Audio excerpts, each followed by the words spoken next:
जय हिंद, नमस्कार। मैं अंबर जैदी स्वागत करती हूँ आप सबका एक बार फिर से हमारे आज के कार्यक्रम में। दोस्तों, 90 दिन कैलेंडर पर शायद बहुत छोटा वक्त लगता है, लेकिन अगर डायरेक्शन सही हो तो 90 दिन भी देश की ट्रेजेक्टरी को बदल सकते हैं। आज भारत का जो इंफ्रास्ट्रक्चर बना है, फैक्ट्रीज लगी हैं, मिसाइल एक्सपोर्ट हो रहे हैं, डिजिटल रेवोल्यूशन जो है वो एक्सेलरेट हो रहा है। और ग्लोबल डिप्लोमेसी में अगर हम देखें, अपनी इंडिपेंडेंट आइडेंटिटी जो है वो भारत स्टैब्लिश कर रहा है। और सवाल यहाँ पर कई सारे भारत की सफलता को लेकर नजर आते हैं। तो आज बहुत सारे सवाल हैं जिनको आज हम आज की चर्चा में उठाएंगे, और भारत का जो 90 दिन का पिछले 90 दिन का सफर रहा है उस पर हम बात करेंगे। और इस पर बात करने के लिए मेरे साथ मौजूद है आदित्य सत्संगी जी फ्रॉम सतौल जी। आदित्य जी, बहुत स्वागत है आपका। जय हिंद, नमस्कार। नमस्कार आपको और आपके दर्शकों को। Thank you for inviting me again. Thank you so much Aditya ji. सबसे पहले हम भारत की इकोनॉमी से बात करते हैं, क्योंकि इकोनॉमी किसी भी देश के लिए बहुत इंपॉर्टेंट होती है। क्योंकि 90 दिन की बात कर रहे हैं, तो कैसे आप देख रहे हैं कि भारत की जो पिछले 90 दिन में जो इकोनॉमिक ग्रोथ, या फिर कैसे आप देख रहे हैं, सस्टेनेबल है या फिर ग्लोबल अनसर्टेनिटी का जो रिस्क है वो आपको लग रहा है कि अभी भी बना हुआ है? हालांकि बहुत सारे डेवलपमेंट्स आए हैं जो पॉजिटिव है, लेकिन आप कैसे देख रहे हैं इस पूरे? देखिए क्या है कि जब आप भारत में रहते हैं ना, आपको इतना सब दिखाई नहीं देता। आपको नेगेटिव चीज़ें ज़्यादा दिखाई देती हैं। जब हम लोग जी। भारत के बाहर से देखते हैं तो हमको नेगेटिव कुछ दिखता नहीं है। अब देखिए, हाइड्रोजन ट्रेन लॉन्च करी, ट्रिपल ट्रैकर ट्रेन्स लॉन्च करी। फिर भारत ने 3 वॉरशिप्स, मतलब 4 वॉरशिप एक ही दिन में लॉन्च कर दिए। टोटल लास्ट 90 दिन में 7 वॉरशिप्स हैव बीन एडेड। 7 7 आपको मालूम है, एक नेवी बन जाती है, छोटी सी टुकड़ी बन जाती है। प्लस स्काई रूट कैसे भूल सकते हैं, जो दुनिया में तहलका मचा रही है। प्लस इंडिया का जो रैपिड जो 90 बिलियन डॉलर्स का जो ऑर्डर्स दिया ड्रोन्स के लिए, इंटरनल इन्वेस्टमेंट्स 90 बिलियन। अब उसको कन्वर्ट करिए कितने लाख करोड़ में होता है। 1 बिलियन मतलब 9,000 करोड़ रुपए होता है या 10,000 करोड़ रुपए होता है। अब सोचिए कितना 1,000 करोड़ रुपए का बिजनेस दिया है।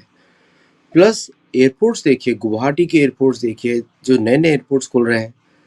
अभी तो जब अमेरिका के एयरपोर्ट्स में जाते हैं हमको लगता है गांव में आ गए हैं। ट्रेन्स देखिए जो लॉन्च हो रही है भारत में। So India has gone a lot in last 90 days. और लास्ट 90 डेज में अमेरिका बम्बार्डमेंट कर करके थक गया है, समझे आप, ईरान की। तो कॉन्ट्रास्ट अब देखिए, 7.8% तो IMF बोलता है या जो रिकॉर्डेड है। The real growth on the ground in PPP terms is actually 10% to 11%। इसको ऐसे देखना चाहिए। और आप दुनिया की इकोनॉमी देखिए। अमेरिका की इकोनॉमी 2% पे ग्रो कर रही है, 2.5%, जो कि बहुत बड़ा नंबर है अमेरिका के लिए। Last year it was -1%। और श्रिंक हुई थी इकोनॉमी। प्लस यूके की इकोनॉमी देखिए, 1% ग्रोथ। यूरोपियन सारी इकोनॉमीज को ऐड कर देंगे तो 3.5% आ रहा है टोटल, ऑल यूरोपियन इकोनॉमीज का मिलाकर, which is way less than India. और साथ में जो प्रोजेक्ट्स जो लॉन्च किए गए हैं, लाइक फॉर एग्जांपल जो स्टार्टअप फंड्स लॉन्च किए गए हैं, दुनिया का तीसरा सबसे बड़ा स्टार्टअप इकोसिस्टम। और मेरे ख्याल से दुनिया का नंबर 1 बनने जा रहा है, तीसरा भी नहीं रहेगा। So lot of developments in just last 90 days. Plus आप डिफेंस कोऑपरेशन एग्रीमेंट्स देखिए all over the world. Indonesia, Malaysia, New Zealand, Slovakia, भूल गए, France, Belgium, Tajikistan, Sweden, Norway, हाँ, तजाकिस्तान, तुर्कमेनिस्तान। कजाकिस्तान, तुर्कमेनिस्तान और यूके के साथ FTA क्लिक हो गया है। That yes. Means the textile exports from India, cloth exports from India are going to jump 100%. जब दुनिया भर में अभी देखिए फेमिन का सिचुएशन हो गया पूरी दुनिया में, फेमिन का, क्योंकि यूरिया के प्लांट्स तोड़ दिए। यूक्रेन ने फूड स्टोरेज पे अटैक किया रशिया में। All those things are happening. और 40%, 440 million people are going to go hungry in next 5 years. India will be the net exporter of food grains. Monsoon तो थोड़ा देर से शुरू हुआ बिकॉज हमारी कैलकुलेशन अलग होती है, अधिक मास वाली। So but it has picked up like great. तो अगले साल की क्रॉप भी बम्पर होगी। तो इंडिया इज ग्रोइंग फ्रॉम, मतलब कि आप सोचिए कि it has beaten world expectations. मेरे को ऐसा लगता है कि दुनिया की इकोनॉमी भारत ही चला रहा है इस समय। बिल्कुल, आपने अमेरिका की बात की। अमेरिका पिछले 90 दिन में हमने देखा है कि क्लैशेस जो चल रहे हैं वेस्ट एशिया में ईरान और अमेरिका के बीच में, उसको लेकर भी काफी कंफ्यूजिंग है। चाहे भारत को लेकर पॉलिसी हो अमेरिका की, चाहे वो सेनेटर्स बिल ला रहे हो रशिया से तेल लेने पे 100% टैरिफ, और काफी कुछ। एक तरफ तो स्ट्रेटेजिक पार्टनर भारत को बोलता है, दूसरी तरफ इस तरह के मेजर्स भारत के अगेंस्ट ले रहा है। उधर ईरान के खिलाफ जो चल रहा है वो तो उनका अपना है ही। हालांकि प्रेसिडेंट ट्रम्प ने बोला था कि भाई हम पीस लेके आएंगे, यूक्रेन रशिया वॉर भी रुकवाएंगे, लेकिन उन्होंने तो और ही मोर्चे खोल दिए। कहाँ जा रहा है अमेरिका? आप अमेरिका में हैं, अमेरिका के वासी हैं। देखिए क्या है कि अमेरिका एक कॉलोनी के जैसा बसाया गया था, ये किसी को नहीं भूलना चाहिए। कॉलोनी सिर्फ एक ही काम के लिए काम करती है, अपने हिज मास्टर्स वॉइस होती है HMV, और वो उसी के प्रॉफिट के लिए काम करती है। तो अगर तो पहले जो वोकिस्ट और कैंसल कल्चर वाले थे उन्होंने अमेरिका बसाया था। They did the cancel culture against the English church, king James. तो जो भी उन्होंने जो बसाया था अमेरिका, वो इसलिए बसा था। तो अमेरिका की शुरुआत ही अच्छी नहीं है। बोलते हैं ना, खराब कर्मों से शुरुआत है। और लोगों को मारने पे 100 million native American were killed, 100 million, the world's biggest genocide. मेरी बुक में मैंने रिकॉर्ड किया है अमेरिकन रिसर्चर्स के द्वारा। ओके, सो इट्स नॉट, तो अमेरिका वही कर रहा है जो उसको करना चाहिए। अमेरिका का काम था दुनिया भर में गड़बड़ी मचाना, be the bad boy, and who will be the good guy? UK will be the good guy. अब देखिए ऐसे ही चलता है, अमेरिका हर जगह गड़बड़ी मचाता है, बम्बार्डमेंट करता है, यूके हमेशा शांति बनाने के लिए आ जाता है। This is the historical record. फिर यूके यूज करता है इसराइल को उकसा के अमेरिका को कंट्रोल करता है, मिडिल ईस्ट में गड़बड़ी मचाता है, but UK again remains behind the scene, पिटता तो अमेरिका ये है। तो वही हो गया जो केजरीवाल जी कहते हैं कि सब मिले हुए हैं जी।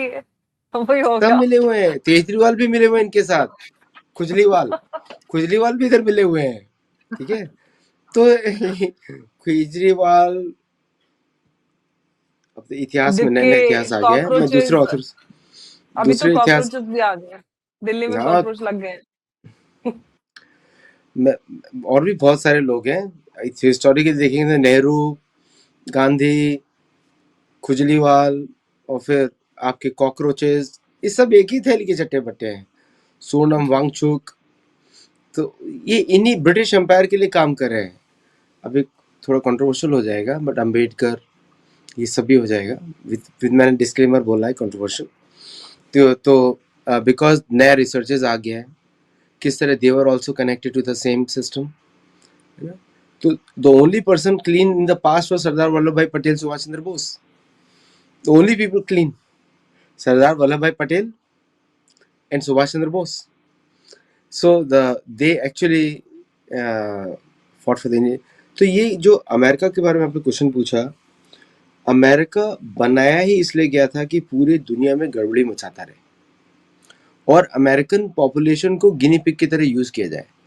अमेरिकन जो इनिशियल जो सेटलर्स थे यूरोप से भाग के आए थे चर्च के डर की वजह से, चर्च से डर के भागे थे, इसलिए चर्च से इंडिपेंडेंस लिए यहाँ पर आके। ओके, अमेरिका में इंडिपेंडेंस कभी नहीं हुई। नेटिव अमेरिकन को इंडिपेंडेंट होना चाहिए था, they should have celebrated independence, पर सेलिब्रेशन कौन कर रहा है? वाइट लोग कर रहे हैं। दिमाग में लॉजिकल नहीं आता ना कि native American should have celebrated independence, but यहाँ पे व्हाइट लोग करे, इसका मतलब अमेरिका नेवर बिकेम इंडिपेंडेंट। और नेटिव अमेरिकन से कभी सरेंडर नहीं किया। उन्होंने नेटिव अमेरिकन को सिटीजनशिप दी 1924 में, 2 जून 1924। तो नेटिव अमेरिकन हमेशा सॉवरेन रहे हैं, न उन्होंने हार मानी, और ये उन्हीं का देश है आज भी। ये तो मैं तो एम्बेसडर और पाची का तो मैं बोल रहा हूँ खुल के। सो द पॉइंट इज कि we have to understand America from this historical perspective. तो जो भी अमेरिका ने काम किए हैं वो they have done for the benefit of, indirectly benefit of the western alliance. और जिसमें से रॉथस्चाइल्ड, रॉकफेलर्स, ये सारे ब्रिटिश एम्पायर से कनेक्टेड। सो आई एम जी सेइंग कि द एंटायर, जो पूरा इजराइल का जो एक्सपेरिमेंट है was created by the British to control the middle east. क्योंकि अमेरिकन को क्या समझ में आता है, अमेरिका ने ट्रीटी ऑफ ट्रिपोली साइन की थी जॉन हम्म। एडम्स के समय में। उन्होंने क्या बोला था? They assured the Muslim countries that America is not a Christian nation. Treaty of Tripoli में लिखा है, सेकंड प्रेसिडेंट ऑफ अमेरिका ने साइन किया है उन्होंने. सो आज अमेरिका पूरी तरीके से रिवर्स हो चुका है. अमेरिका को लग रहा है कि they are the Christian nation. इसका मतलब क्या हुआ कि there is a poverty coming in. Japan is picking. American businessman rich कैसे हुए थे? अमेरिकन रियल एस्टेट कैसे डेवलप हुआ? All Japanese money. Berkshire Hathaway जो कि फेमस वॉरेन बुफे का है, वो क्या करते थे? वो जापान में जाके लो इंटरेस्ट पे लोन उठाते थे, अमेरिका की प्रॉपर्टीज खरीदते थे, but those properties are actually owned by the Japanese. So all the properties owned by the large real estate firms, ये Japanese properties हैं. Now Japanese are selling. आज आज बर्कशायर हाथवे बैठा हुआ है $400 बिलियन की कैश के ऊपर, अराउंड 400. इस तरह बहुत सारी रियल एस्टेट कंपनीज हैं. So as they are pulling out their money, तो जो prices are going to fall like crazy. तो जिसका जो घर था $1 लाख का, अब वो $50,000 का हो सकता है. This is what is happening. तो और चाइना ने डंप किया ट्रेजरीज, जापान ने डंप किया ट्रेजरीज. ट्रम्प अभी तक फीफा के गेम में लगे हुए थे, तो अभी फीफा से बाहर निकले हैं. शायद वो ट्रॉफी भी लेके भागने वाले थे, लेकिन किसी ने रोक लिया उनको. तो अभी अमेरिका जो है, they are trying to distract करे.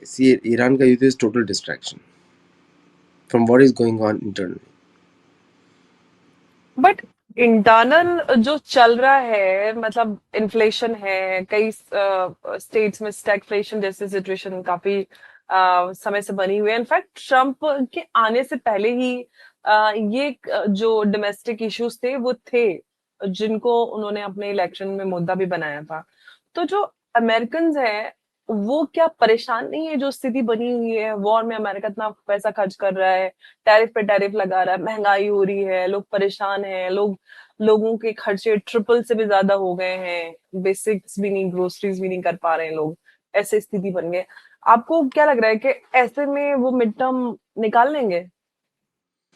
मुझे लगता है जीतेंगे, क्योंकि मुझे ऐसा लगता है बिकॉज आपको अमेरिकन पॉलिटिकल सिस्टम पता होना चाहिए. अमेरिका में वोट्स का मैटर कुछ नहीं होता. जो पैसा ज़्यादा रेज करता है वो जीतता है इलेक्शन. और क्या ट्रम्प ने सबको खिलाया नहीं होगा? दे डिस्ट्रीब्यूटेड द वेल्थ. तो इसका मतलब ये है कि अगर जापान एक्सेप्ट कर रहा है क्रिप्टो करेंसीज, इसका मतलब अमेरिका ऑलरेडी एक्सेप्ट कर चुका है crypto currencies. Okay, they are pulling out their dollar so that they can use cryptocurrency to buy back America. समझे आप? इसे रिसाइकलिंग. और भी ट्रम्प ने बोला हमारे पास $1 ट्रिलियन से हमने वेरीफाई कर लिया है. किसी थर्ड पार्टी ने वेरीफाई किया है? नहीं. मिच मैकॉनल को भेजा था वेरीफाई करने के लिए, वो तो चला गया ऊपर. ओके, चाइनीज इकोनॉमी का पैसा नहीं है. चाइना में बुरी हालत है इस समय. और अमेरिका में जो आपने पूछा कि क्या लोकल लोगों को महंगाई से फर्क पड़ता है, लेकिन नोबडी कैन से एनीथिंग. कोई से नहीं है. तो दे कैन नॉट, जी. क्योंकि वो एक प्राइड भी है महंगाई. और एंग्लो सेक्सन्स का आपको पता होना चाहिए, इतिहास देखिए कि जब भी इन्होंने सरकारों के विरुद्ध आवाज उठाई है, इनको बुरी तरह मार दिया गया. There is a civilisational threat to their life. White on white is a worst crime. आप कभी देखेंगे ऐसा दिखेगा नहीं. और white on brown is a worst crime. White on black is there. Black on black, brown on brown, ऐसा चलता है. तो इसीलिए कोई आवाज नहीं उठा रहा है, ना कोई उठाएगा. लोग बस जंगलों में भाग जाएंगे और कुछ नहीं होगा. Already there are floating cities, nomadic cities बन चुकी हैं. कम्युनिटीज इन द फॉरेस्ट बन चुकी हैं. You must be seeing nice TikTok in fact ads. मैंने एक रिपोर्ट देखी थी कि जो अमेरिका है, वहां पर लोग बंकर्स बना रहे हैं नीचे, नो, सिटीज, और ये सारी चीजें, रिपोर्ट्स भी आ रही हैं. Preppers is called preppers. ये पुराना है समय. ये there is a group of community, वो वर्स्ट केस की तैयारी करते हैं, क्योंकि बाइबल में लिखा हुआ है कि ज़ॉम्बीज आने वाले हैं. बाइबलिकल मिथोलॉजी होती है ना, उसमें लिखा हुआ ज़ॉम्बीज आने वाले हैं. लोग उठ जाएंगे कब्रों से और फिर बाहर निकल के नाचेंगे. तो ये उनसे बचने के लिए घूम रहे हैं. उनको लग रहा है वो समय आने वाला है. तो ज़ॉम्बी हेलुसिनेशंस आएंगे है तो सारे. वो वो जमीन में भी घुस जाएंगे, ज़ॉम्बी को जमीन ही में नहीं आ सकते तो। See Marvel Comics plus biblical mythology, deadly combination. Okay, तो आप उसके और उसके ऊपर है हॉलीवुड मूवीज। तो तो जस्ट इमेजिन कोई व्यक्ति अकेला रह रहा है किसी जंगल में कैबिन में और वो नेटफ्लिक्स देख रहा है, तो वो तो क्या वैसे ही सोचेगा डर के दुनिया के मर जाए, बारे में? वो तो डर के मर जाएगा, कोई आहट भी होगी पत्ते की, कोई जानवर जाएगा उसे भी डर के मर जाएगा। नहीं मरेगा नहीं, वो बंदूक गोली तो फ्री है, मतलब लिटरली फ्री है, तो बंदूकें हम्म। से पूरा भर लेगा अपने आप को बचाने के लिए। So so this is what they do. वो तो इस वेरी कॉमन, वेरी कॉमन। यहाँ तक कि मैंने देखा है रॉकेट लॉन्चर्स भी देखा है लोगों के घरों में, रॉकेट लॉन्चर्स लाइव। ऐसा अच्छा, ऐसा नहीं लोगों कर के रहा, पास पर्सनल पर्सनल, प्राइवेट? पर्सनल या प्राइवेट। तो कुछ ये लोगों ने अलाउड है वहां पर कि आप अपने रॉकेट लॉन्चर्स खुद का रख सकते हैं? अलाउड है या नहीं है वो उसका बात छोड़ दीजिए, but I have seen live उसका गोलो बारूद भी खुद बनाते हैं। सो आई हैव सीन अच्छा। दैट मिलिशियाज क्योंकि लीगल होती है यहाँ पे, to make a militia is legal, allowed by the constitution of United States. तो अपनी आर्म्ड मिलिशिया बना सकते हैं। So people have done all kinds of things. और और अंत में जाके आपको तो मालूम ही है कि जो जो एक डूम्सडे सिनेरियो है। देखिए हमारी हम्म। सोसाइटी काफ़ी होपफुल सोसाइटी है। जो भारतीय सोसाइटी है, native American society is very hopeful society. हम लोग यस। बिलीव करते हैं कि there is a universal god, there is a creation, और आकाश हमारी रक्षा करेगा, भूमि हमारी रक्षा करती हैं, सूर्य चंद्र हमारी रक्षा करते हैं। नेटिव अमेरिकन भी ऐसे ही सोचते हैं। तो वो बड़ी hopeful, despite all persecution they are the most hopeful people in America.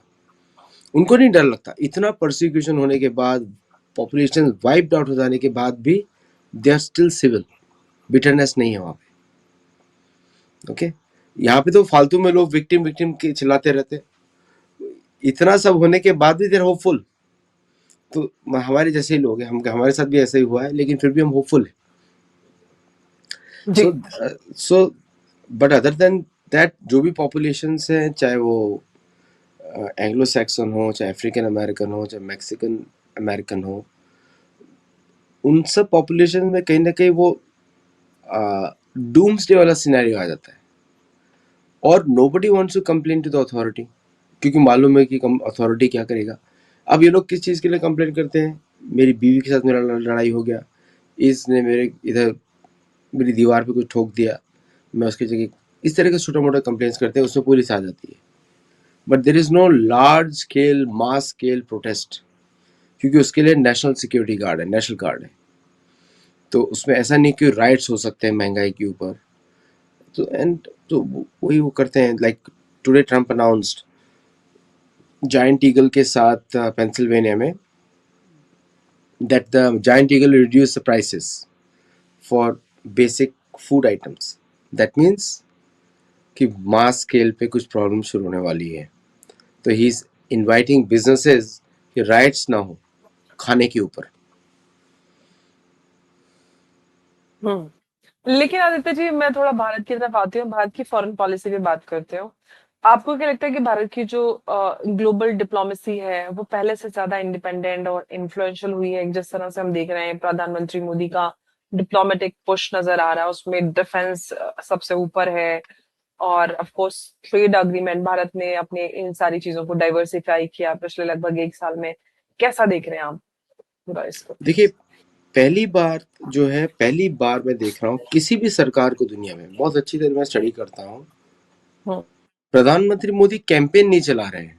आप देखिए, वो ये बोलते हैं फॉरेन कंट्रीज जाके हमने ये कर दिया, हमने, India is today the world's largest producer of milk, India is today the world's second largest producer of power. India is the third largest producer of wind power. India is the second largest producer of solar power. India is the largest producer of minerals. India is the second largest producer of steel in the world. Results बात की जाती है। पहले के जैसा नहीं था कि हम कोई रिलेशनशिप बनाने जा रहे हैं। तो दुनिया सीज द डेटा, दुनिया बोलती है ये इन्होंने कर दिया है। तो अभी फॉरेन पॉलिसी रियलिस्टिक हो गई है भारत की।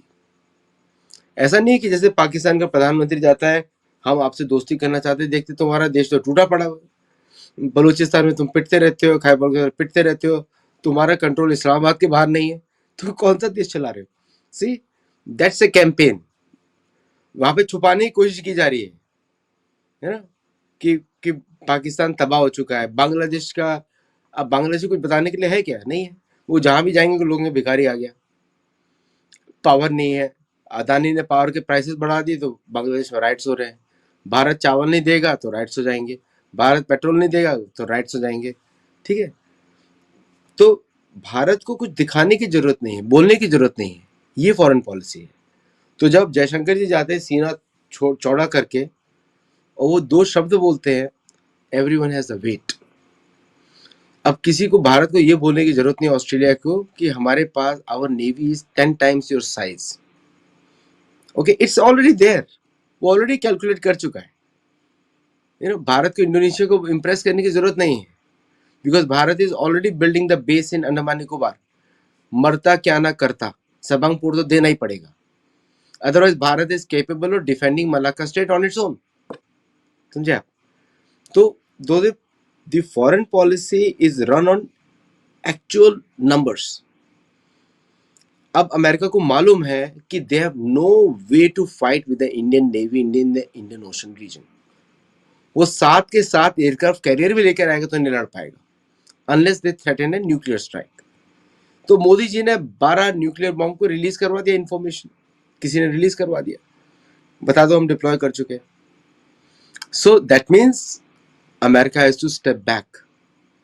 तो आज की foreign policy is based on realistic outcomes which is very much more powerful than speaking wishful thinking। जैसे कोई आए बोले कि हम ये करेंगे, राजीव गांधी, हम देखेंगे, हम देख रहे हैं, हम देखते रहेंगे। पहले पप्पू तो वो होंगे, दूसरा पप्पू उनका लड़का। सो the point is the today's foreign policy is a realistic foreign policy. अभी भारत को बताने की जरूरत नहीं चीन को कि हम तुम्हें पीट रहे हैं, हम एक्शन दिखा रहे हैं। फिलीपींस, वियतनाम, जापान, सबसे ज्यादा चीन किससे डरता है? अमेरिका से नहीं डरता, चीन जापान से डरता है। जापानीज ने जो उनकी हालत की थी, दे रिमेम्बर, है ना। ताइवान तो इट्स एन अमेरिकन प्रोजेक्ट। जिस दिन अमेरिका चाहेगा ताइवान को गिफ्ट दे देगा, अमेरिका को, चाइना को। और ताइवानीज पीपल आपको मालूम है बहुत ही रेसिस्ट भी होते हैं। I don't like Taiwanese people. तो जनरली क्या है कि these are all the Bharatiya foreign policy is built on the realistic outcomes which I really like। अब जैसे अमेरिका की फॉरेन पॉलिसी है, उनको पता ही नहीं क्या करना है। अब वो बोल रहे हैं लेफ्टिस्ट, अल्ट्रा लेफ्ट नहीं चाहिए अमेरिका में, ये बोल रहे हैं। Marco Rubio himself belongs to Catholicism, वो तो अल्ट्रा लेफ्ट है, खुद ही अल्ट्रा लेफ्ट है। Who are Cubans? तो अमेरिका में लेफ्ट मींस कैथोलिसिज्म, अमेरिका में राइट मींस रिपब्लिकन्स। तो मार्को रूबियो कंफ्यूज्ड है। वो Cuban born, state secretary, Florida born from Cuban ancestry, speak Spanish, secretary of state of a Republican president. भाई इससे ज्यादा खिचड़ी क्या दिखा सकते हैं आप? And then he wants ultra left. So अब अमेरिका को, भारत के लिए अल्ट्रा लेफ्ट कौन है? कैथोलिसिज्म, मिशनरीज, ये सब अल्ट्रा लेफ्ट में आ गए, because they always oppose development, Andaman Nicobar island, any development. Naxalism किसने प्रमोट किया था सबको मालूम है, American funds were there. Mobile से twist bank of USA Atlanta was funding it, है ना। तो तो तो अल्ट्रा लेफ्ट कौन हो? तो when you say you visit missionaries charity in India, you are telling the Indians I support ultra left in you. Cockroach Janata party कहाँ पे जा रही है? ईडी ने तो वेरिफिकेशन किया ना, ब्रिटिश कनेक्शंस। तो British intelligence is running cockroach Janata party और अमेरिकन इंटेलिजेंस और सम चर्च ग्रुप्स। सो तो हिपोक्रेसी डाइज 1,000 डेथ्स, बोलते हैं ना इंग्लिश में। बिल्कुल। लेकिन एक और सवाल मैं भारत को लेकर आपसे पूछना चाहती हूँ कि जो डेवलपमेंट हमें नजर आ रहा है, मतलब गवर्नेंस मॉडल को आप कैसे देख रहे हैं कि जो पॉलिसी अनाउंसमेंट्स हैं उनकी डेट और जो आउटकम है वो आपको लग रहा है कि मैच कर रहा है, भारत सही तरह से जो भारत का गवर्नेंस मॉडल है वो सही तरह से काम कर रहा है? देखिए क्या है ना कि the the amount of development, मैं कोई मोदी जी का स्पोक्स पर्सन नहीं हूँ, ना मैं बीजेपी का वोटर नहीं, हूँ। I am just asking as an observer. Observer मुझे तो बहुत ही अच्छा दिखाई देता है। अमेरिका में कोई प्लान ही नहीं। अमेरिका में 40 साल से कैलिफोर्निया बुलेट बुलेट ट्रेन के ऊपर $70 बिलियन खर्च कर चुका है। California $70 billion? खर्च कर चुका है और एक भी ट्रैक्स नहीं लगे। तो कहाँ खर्च हुआ पैसा वो? ये तो यहाँ के क्या बोलेंगे, आप सोचिए कि खा गए यहाँ के पॉलिटिशियन, हजम कर गए। वहां पे तो भारत करप्शन ही में नहीं है, भारत में ही तो सारा करप्शन है, जैसा कि सब कहते हैं कि भारत में करप्शन हो रहा है। वहां के पॉलिटिशियंस तो एकदम साफ सुथरे, एकदम संत है, महात्मा। संत, यहाँ के पॉलिटिशियन संत, तो फाइल्स कैसे बनती है भाई, एप्सिन फाइल्स कैसे बनती। इसराइल ने तो दिखा दिया ना कि क्या करते हैं लोग बिहाइंड द सीन, है ना। हम्म। सो ये तो लालू प्रसाद यादव तो छोटे चोर निकलेंगे इनके सामने। इंडिया का coal scam will be a छोटा scam. Chidambaram ji will be a small crook in America. तो जितने बड़े क्रुक्स हैं जो भारत में पकड़े गए थे, आपको याद होगा टहलका स्कैम, ये सब याद होंगे आपको। यस। वो सब छोटे मोटे थे, यहाँ पे तो $70 बिलियन खा गए। $70 billion disappeared. Not a single meter of track laid down till date. दूसरे स्कैम्स आपको बताता हूँ अमेरिका के, पावर जनरेशन स्कैम्स। लोग ऐसा बोलते हैं कि $300 बिलियन गायब हो चुके हैं अमेरिकन टैक्स पेयर्स के। कहाँ गायब हुए पावर जनरेशन में, किसी को पता नहीं। मिलिट्री के स्कैम्स आपको बताता हूँ। ये 1 बैग ऑफ स्क्रूज, पता है screws in for the US military, उसकी कीमत हम और आप खरीदने जाएंगे तो $100 की आएगी आज के समय में। यूएस आर्म फोर्सेस को खरीदती है $1 लाख के करीब। अब बोलो भाई हमसे खरीद लो, हम दे देंगे तुमको। मैं बोल रहा हूँ ना, पूरा दुनिया बेच सकता हूँ उनको। वहां के बेसेस के लोग बोलते हैं कि भाई यार तू होम डिपो से लेकर आ जाओ, दिस इज अवर बिल। जब तक लिखेंगे, जब तक ये आएगा, but they are not allowed to buy because they defense secretary stamp लगनी चाहिए उसके ऊपर। हेल्थ केयर के स्कैम्स, आप हेल्थ केयर के स्कैम्स सुनेंगे तो आप होश उड़ जाएंगे। इंश्योरेंस स्कैम्स, इसलिए मैं भारत में इंश्योरेंस के मैं चाहता हूँ कि भारतीय सरकार वापस रिकंसिडर करे, क्योंकि अमेरिका में जो इंश्योरेंस स्कैम्स होते हैं, the doctors can not practice medicine freely. Insurance companies own the hospital, own the doctors. अब वो कुछ भी करेगा, एक छोटा सा प्रिस्क्रिप्शन देगा, सिस्टम में एंटर करना पड़ेगा ICD-11 कोड्स में। ICD-12 आ चुका है अब तक। अब उसको उसके लिए चार्ज करना पड़ेगा। दांत निकालने के लिए $12,000, एक दांत निकालने के लिए। लोग तभी तो बोलते लोग ट्रीटमेंट के लिए, मेडिकल टूरिज्म के लिए भारत आते हैं। भारत आते हैं, मैक्सिको में जाते हैं, और मैक्सिको में दांत निकलते ऐसा लगता है जल्लाद सिर के ऊपर बैठ गया है, वो ऐसा निकालता है लिटरली। भारत में थोड़ा मोर क्लिनिकल प्रिसीजन रहता है, वहां पे तो जल्लाद। तो तो India has grown a lot lot. मतलब कि आप देखें कि हर तरफ से, अब पासपोर्ट का देखिए, ईज ऑफ डूइंग बिजनेस देखिए, सेल्फ अटेस्टमेंट देखिए। ओनली ओनली वन थिंग जो हमको सीखना चाहिए, वैसे कुछ भी नहीं सीखना चाहिए अमेरिका से, बट बाय द वे, कि पाकिस्तान की ठुकाई करो द मोमेंट। देखिए अमेरिका को तो कोई डायरेक्ट इंटरेस्ट नहीं है ईरान में, ना उसका पास में है, but America is running the shops in Pakistan, Bangladesh, सब जगह। There is one party is common enemy of that country is America. अब भारत अगर उस लेवल पे पहुंचेगा तो भारत को अपना आसपास ठीक करना पड़ेगा। तो which which they are doing it very well, they are doing it, लेकिन हम डिफेंसिव खेलते हैं हमेशा।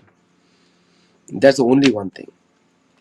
वो तो अमेरिका का बिल्कुल। वाव है कि will never let India develop. बोला है उसने, इंडिया में आके बोला है। बिल्कुल, वो तो राइसी ने डायलॉग पर आकर बोल के गए। लेकिन हमारे देश में रह रहे लोगों को लगता है कि शायद जो वेस्टर्न कंट्रीज है वहां पे सब कुछ एकदम दूध से धुला हुआ चल रहा है, दूध की नदियां बह रही है वहां पे, ना कोई झूठ है, ना फरेब है, ना कोई इशू है। सब कुछ अच्छा ही अच्छा है, एकदम दूध की नदियां बह रही हैं और आसमान से सोने के सिक्के बरस रहे हैं। तो ऐसा ऑफ कोर्स ऐसा है नहीं, लेकिन यही है कि क्योंकि मीडिया हमेशा कंट्रोल रहा है और एक नैरेटिव भारत को लेकर बनाया गया है, और हॉलीवुड हॉलीवुड की इसी वजह वजह से है से ना। आज बिल्कुल हमको ये समझने की आवश्यकता है कि हमें अपने देश के अंदर जो पॉजिटिव चीजें हैं वो हमें देखने की आवश्यकता है, और हम कितने ही देशों से बेहतर कर रहे हैं। आदित्य जी, बहुत धन्यवाद आपका इस चर्चा में हमारे साथ जुड़ने के लिए। नमस्कार। जय हिंद, जय भारत। जय हिंद जय भारत। Thank you.